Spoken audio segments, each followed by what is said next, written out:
Tutunacak bir tek dalım kalmadı. Yaşasaydı babam böyle olmazdı. Dost azaldı, düşman çoğaldı. Yaşasaydı babam böyle olmazdı. Dost azaldı, düşman çoğaldı. Yaşasaydı babam böyle olmazdı.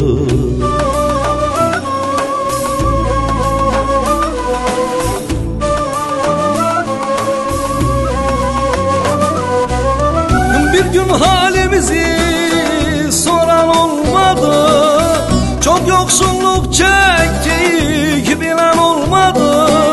Dostlarım azaldı, düşman çoğaldı. Yaşasaydı babam böyle olmazdı. Bir gün halımızı soran olmadı.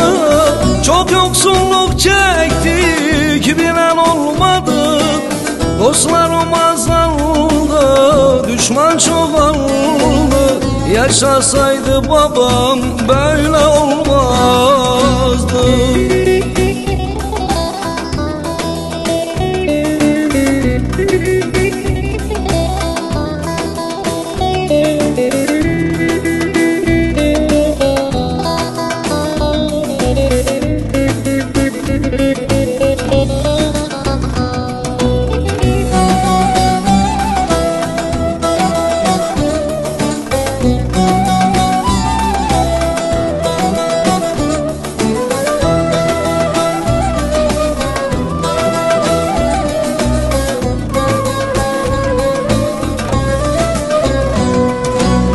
Eşim dostum herkes sırtını döndü. Bir kere düştük ya düşmanlar güldü. Anladım ki dahi insanlık öldü. Yaşasaydı babam böyle olmazdı. Anladım ki anam insanlık öldü. Yaşasaydı babam böyle olmazdı.